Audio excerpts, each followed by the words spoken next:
مذاق کرتے نہیں بلکہ مذاق اڑاتے ہیں، اس سے آہستہ آہستہ ایک دوسرے کی عزت دلوں میں ختم ہوتی ہے۔ بہت زیادہ مذاق کرنے والے آدمی کا دل مردہ ہو جاتا ہے۔ بہت زیادہ مذاق کرنے والے لوگ جو ہوتے ہیں وہ اپنا وقار ضائع کر بیٹھتے ہیں، لوگوں کی نظر میں ان کی عزت نہیں رہتی، سنجیدہ آدمی کی عزت ہوتی ہے۔ بہت زیادہ لوگوں کا مذاق کرنے والا آدمی خود اپنی نگاہوں میں پریشان ہو جاتا ہے۔ اور کچھ لوگوں کو بڑی بیماری ہے فری ہونے کی، یہ درست نہیں ہوتا۔ جب آپ کسی کے ساتھ فری ہو گئے تو سمجھیں تعلق ٹوٹنے کے قریب آ گیا۔ بہت بڑی بات کر دی اگر آپ کی سمجھ میں آ جائے تو، تعلقات حد سے گزر جائیں تو غم ملتے ہیں، اس لیے ہم ہر شخص سے کم ملتے ہیں۔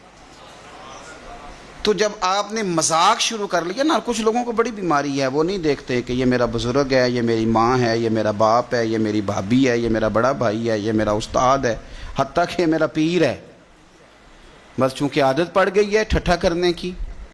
اور آپ یقین کریں کہ ماں کے ساتھ، باپ کے ساتھ ہمارے جوان مذاق کرنے لگ گئے۔ یہ طریقہ مہذب قوموں کا، مہذب قومیں یہ کام نہیں کرتی، وہ تو تہذیب والے لوگ ہوتے ہیں، ان کا تو انداز فکر اور ہوتا ہے۔ تو اپنی زندگی کو ضروری ہے کہ ہر وقت آپ مذاق کریں کہ آپ خوش طبع کریں، اچھے لفظوں کے ساتھ آپ بات کریں اور ایسی بات کریں جس سے کہ آپ کا بھی دل راضی ہو جائے اور سامنے والے کا بھی راضی ہو جائے۔ نبی پاک صلی اللہ علیہ وسلم کی بارگاہ میں ایک شخص نے کہا حضور میں نے سفر پہ جانا ہے تو مجھے ایک اونٹ چاہیے، واپس آ کے لوٹا دوں گا۔ لوگ لے نہیں جاتے ذرا اپنی موٹر سائیکل دینا۔ اس نے کہا حضور ایک اونٹ چاہیے، تو حضور مسکرائے، فرمائے اس کو نا اونٹ کا بچہ دے دو، اسے اونٹنی کا بچہ دے دو، واپس آ کے واپس کر دے گا۔ تو وہ صحابی کہنے لگے حضور میں نے بڑی دور جانا ہے، اونٹنی کا بچہ میں کیا کروں گا؟ فرمایا نہیں بھائی اسے اونٹنی کا بچہ دے دو۔ وہ کہا حضور بڑی دور جانا ہے، اونٹنی کا بچہ۔ جب وہ تھوڑا سے پریشان ہوئے تو حضور مسکرائے، وہ فرمایا یار تو میری بات کو سمجھ، کوئی اونٹ ایسا ہے جو کسی اونٹنی کا بچہ نہ ہو؟ ہاں اونٹ ہی کسی اونٹنی کا بچہ ہوتا ہے تو تجھے پورا بڑا اونٹ دیں گے، پر ہوگا تو وہ اونٹنی کا بچہ ہی نا۔ تو یہ خوش طبعی ہے۔ آپ دیکھیں اس میں کسی بندے کا کوئی مذاق نہیں اڑا، کسی شخص کو کسی وجہ سے تکلیف نہیں ہوئی، یعنی ایک جرنل بات۔ ایک بوڑھی عورت آئی، اس نے کہا یا رسول اللہ صلی اللہ علیہ وسلم میرے لیے دعا کر دیں اللہ مجھے جنت دے۔ تو حضور مسکرا کے فرمانے لگے بوڑھیاں تو جنت میں جائیں گی نہیں۔ وہ رونے لگ گئی، پریشان ہو گئی، حضور بوڑھیاں نہیں جائیں گی؟ تو حضور فرمانے لگے تو بلا وجہ پریشان ہو گئی ہے، ساری بوڑھیوں کو اللہ جوان کر کے جنت میں داخل کرے گا۔ یہ ایک سمجھ لیں کہ جرنل بات ہے جس کے اندر کسی شخص کو نام لے کر ٹارگٹ کر کے اس کا مذاق نہیں اڑایا گیا۔ تو ہم نا مطلب وہ کچھ لوگ اوور ہوتے ہیں، وہ ٹھیک نہیں۔ اس سے کیا ہوتا ہے کہ آپ تو سمجھ رہے ہیں کہ آپ بڑے سمجھدار آدمی ہیں، لیکن اس سے آپ کی شخصیت مجروح ہوتی ہے۔ یہ اخلاقی رویہ آپ کا، آپ سادی سی بات کریں، اور آپ یقین کریں جو لوگ سادی سی اور مختصر سی اور اچھی سی بات کرتے ہیں وہ نہ کسی پہ بوجھ بنتے ہیں نہ کسی کو تکلیف دیتے ہیں، وہ بے ضرر ہوتے ہیں۔ اور جو بے ضرر بندہ ہوتا ہے وہ گھر والوں کے لیے بھی اچھا ہوتا ہے اور باہر والوں کے لیے بھی اچھا ہوتا ہے۔ تو کوئی مذاق کسی قسم کا اس طرح کسی کے ساتھ فری ہونے کی کوئی ایسی ضرورت پیش نہ آئے آپ کو، آپ سادے رہے۔ اور میں نے کہہ دیا آپ کو کہ جس دن آپ ایک دوسرے کا مذاق اڑانے لگ جائیں گے اس دن آپ کے تعلقات سامنے والے سے خراب ہونے لگ جائیں گے۔ مذاق کا رزلٹ نفرت ہوتا ہے۔ مذاق جب آپ کرتے ہیں تو اس کا نتیجہ نفرت کی صورت میں برآمد ہوتا ہے، کبھی بھی اچھا اس کا نتیجہ برآمد۔ آپ ایک دوسرے کی عزت کریں۔ دوست اس دوست کو نہیں کہتے کہ آپ ایک دوسرے کا مذاق اڑائیں، ایک دوسرے کے گھر والوں پہ تان و تشنیع کریں، بلکہ ایک دوسرے کو عزت دیں، ایک دوسرے کی خوشی غمی میں کام آئیں، ایک دوسرے کے دکھ میں حوصلہ افزائی کریں، ایک دوسرے کے سکھ میں اس کی خوشیاں تقسیم کریں۔ ان چیزوں سے آپ کی دوستی مضبوط ہوگی، تعلقات بڑھیں گے۔ لیکن اگر آپ یہ کہیں کہ میں دوست کے ساتھ فرینک ہوں تو میں نے ایک دوسرے کو گالیاں دینی ہے، تو یہ بات درست نہیں ہے، یہ طریقہ ٹھیک نہیں۔ ہم اگر چاہتے ہیں کہ ہمارے تعلقات میں مضبوطی آئے تو پھر اس کے لیے ہمیں ایک دوسرے کی قدر کرنی چاہیے۔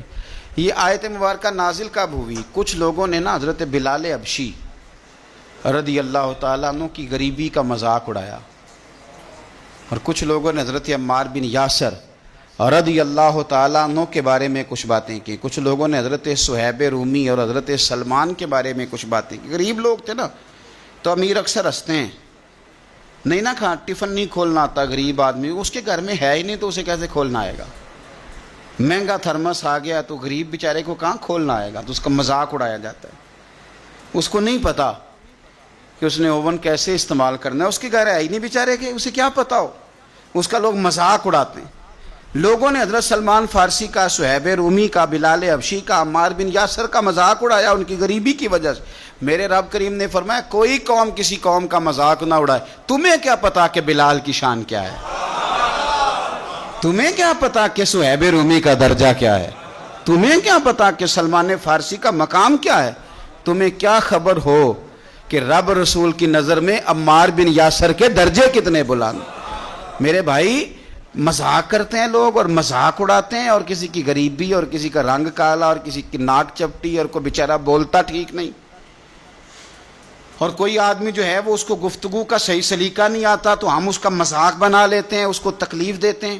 مجھے بتائیے اگر کسی کا ناک لمبا ہے تو بنایا کس نے؟ اور کسی کا چپٹی ناک ہے تو کس نے بنائی؟ اللہ نے۔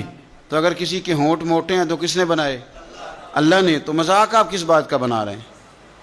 وہ تو خود خالق نہیں۔ قد لمبا ہو تو پھر بھی لوگ نہیں چین لینے دیتے، چھوٹا ہو تو پھر بھی نہیں۔ تو ہم نے مذاق بنا لیا بہت ساری چیزوں کو، ہم نے تکلیف دی لوگوں کو۔ اور پھر صرف یہ کہ مذاق یہ یا ایھا الذین آمنوا میں عورتیں بھی شامل ہوتی ہیں، ہر جگہ مرد عورت کو خطاب ہوتا، لیکن یہاں خاص کر کے عورتوں سے کہا، خاص کر کے ولا نساء من نساء، کوئی عورت بھی کسی عورت کا مذاق نہ اڑائے۔ عورتیں اڑاتی ہیں مذاق۔ کہا عورتوں نے، نبی پاک صلی اللہ تعالی علیہ وآلہ وسلم کی ایک اہلیہ سے لوگوں نے کہا کہ آپ کے ہاتھ لمبے ہیں، وہ پریشان ہو گئے، یا رسول اللہ صلی اللہ علیہ وسلم یہ لوگ کہتے ہیں کہ تیرے ہاتھ لمبے ہیں۔ فرمایا وہ تو سخاوت زیادہ کرتی ہے اس لیے لمبے، تو یہ والا معنی لے نا۔ پیچھے بہت سارے لوگ ایسے تھے جن کے والدین مشرک تھے، وہ کلمہ پڑھ گئے، کچھ یہودی تھے وہ کلمہ پڑھ کے مسلمان ہوئے۔ حضور کی ایک اہلیہ سے لوگوں نے کہا کہ آپ تو اس خاندان سے تعلق رکھتی ہیں جو پہلے یہودی تھا، تو نبی پاک صلی اللہ علیہ وسلم نے فرمایا تم کیوں پریشان ہوتی ہے؟ تم کہہ میں تو حضرت موسیٰ علیہ السلام کے خاندان میں سے ہوں، حضرت داؤد علیہ السلام، یوسف علیہ السلام کے خاندان میں سے ہوں، تیرے تو چچاؤں میں سے نبی ہوئے، والدین میں سے نبی ہوئے۔ فرمایا تو کہا کر کہ میں تو ایک نبی کی بیوی ہوں، ایک نبی کی بھتیجی ہوں، اور ایک نبی کی میں بیٹی ہوں، تو نبی زادی ہے، تو کیوں پریشان ہوتی؟ تو لوگ مختلف جہتوں سے، عورتیں بڑا مذاق اڑاتی، تانا زنی کبھی نہ کریں، کسی شخص پر کبھی پھبتی نہ کسیں، کبھی کسی کے بارے میں آپ کمزور بات نہ کریں۔ آپ کو کس نے حق دیا؟ جس کو بنایا، جس طرح بنایا میرے رب کریم نے بنایا۔ ہم کون ہوتے اللہ تبارک و تعالیٰ کی تخلیق پر اعتراض کرنے والے؟ اور میرے رسول پاک صلی اللہ تعالی علیہ وسلم نے ارشاد فرمایا کہ اپنے بھائی سے کبھی جھگڑا نہ کرو اور کبھی اس کا مذاق نہ اڑاؤ، اور فرمایا اس کے ساتھ کبھی کوئی ایسا وعدہ نہ کرو جس کی تمہیں خلاف ورزی کرنی پڑے۔ اپنے بھائی کا کبھی مذاق نہ اڑاؤ، کبھی بھی اپنے بھائی کے ساتھ ایسا وعدہ نہ کرو کہ جو تم سے پورا نہ ہو سکے۔ یہ ترمذی شریف کی حدیث ہے، اور حضور صلی اللہ علیہ وسلم نے فرمایا کہ جھگڑا بھی اس سے کبھی نہ کرو۔ بھائی کا مذاق بھی کبھی کسی نے اڑایا؟ ہم نے الٹے سیدھے نام رکھ لیے لوگوں کے، کسی کو اچھے۔ نبی پاک صلی اللہ علیہ وسلم کی حدیث داتا گنج بخش علی اجویری نے لکھی ہے، حضور فرماتے ہیں تمہیں پتہ ہے لوگوں سے تمہاری محبت کیسے بڑھے گی؟ یا رسول اللہ بتا دیں۔ تو حضور نے فرمایا جب کوئی بندہ تمہاری محفل میں ہے اسے جگہ دیا کرو۔ اور میرے رسول پاک علیہ السلام نے فرمایا 3 کام کرو گے تو محبت بڑھے گی، جب وہ آئے تو اسے جگہ دو، جب وہ ملے تو سلام لینے میں پہل کرو، اور فرمایا اسے اس نام سے پکارو جو نام وہ پسند کرتا ہے، ایسے نام سے نہ پکاریں جس سے وہ ناراض ہوتا ہے۔ یہ 3 کام کرو گے تمہارا لوگوں سے پیار بڑھ جائے گا، تمہاری محبت زیادہ ہو جائے گی، اچھے الفاظ کے ساتھ۔ اور آپ کی گفتگو بتاتی ہے، آپ کا لب و لہجہ بتاتا ہے کہ آپ کی تربیت کس طرح کی، آپ کا انداز بتاتا ہے کہ آپ کس سوچ کے مالک ہیں اور کس لب و لہجے کے ساتھ آپ کو سینچا اور سجایا گیا ہے۔ اچھی گفتگو، اچھا انداز، اچھا طریقہ میرے رسول کریم صلی اللہ تعالی علیہ وآلہ وسلم کبھی پسند نہیں کرتے تھے کہ کسی کا مذاق اڑایا جائے، بلکہ میرے نبی پاک علیہ الصلوۃ والسلام نے ارشاد فرمایا، یہ حدیث بھی ترمذی میں موجود ہے، حضرت انس بن مالک رضی اللہ تعالیٰ عنہ اس کے راوی ہیں، رسول کریم علیہ السلام نے فرمایا کتنے ہی ایسے لوگ ہیں جن کے بال بکھرے ہوئے ہوتے ہیں اور ان کے بال غبار آلود ہوتے ہیں، مٹی پڑی ہوتی ہے، گرد پڑی ہوتی، اور فرمایا ان کے پاس صرف پرانی 2 چادریں ہوتی ہیں، کوئی مہنگا لباس بھی نہیں ہوتا، اور اگر وہ کسی سے پناہ مانگیں تو کوئی انہیں پناہ بھی نہیں دیتا۔ یہ تو ان کی ظاہری حالت ہے، پر میرے رسول پاک فرماتے ہیں اگر وہ اپنے رب پر قسم اٹھا لیں تو اللہ ان کی قسم بھی پوری فرما دیتا ہے، حالانکہ گرد پڑی ہوئی ہے ان پر، ان کے کپڑے بسیدہ اور پرانے، لیکن اللہ کی نظر میں ان کا یہ مقام ہے کہ وہ قسم اٹھا لے رب پر تو اللہ ان کی قسم پوری کر دیتا ہے۔ اور میرے نبی پاک علیہ السلام نے ارشاد فرمایا، یہ حدیث بھی ترمذی میں موجود ہے، اس کے راوی حضرت سیدنا حارث بن وہب رضی اللہ تعالیٰ عنہ ہیں۔ نبی پاک علیہ السلام نے فرمایا کیا میں تمہیں جنتی لوگوں کے بارے میں نہ بتاؤں؟ انداز دیکھیے گفتگو کا، حضور نے فرمایا کیا تمہیں جنتی لوگوں کے بارے میں نہ بتاؤں؟ یا رسول اللہ صلی اللہ تعالیٰ علیہ وسلم بتائیے، تو حضور نے فرمایا ہر وہ کمزور شخص جو تمہیں گرا ہوا محسوس ہو، یعنی لوگوں کی نظروں میں گرا ہوا، ہر وہ کمزور شخص جو بظاہر لوگوں کی نظر میں تمہیں چھوٹا لگے وہ جنتی ہے۔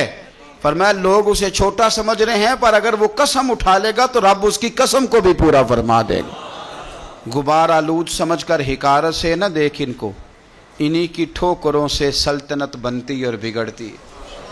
اور علامہ اقبال نے بھی کہا تھا یدِ بیضا لیے بیٹھے ہیں اپنی آستینوں میں، تمنا درد دل کی ہو تو کر خدمت فقیروں کی، تمنا درد دل کی ہو تو پھر کر خدمت فقیروں کی، نہیں ملتا یہ گوہر بادشاہوں کے خزینوں میں۔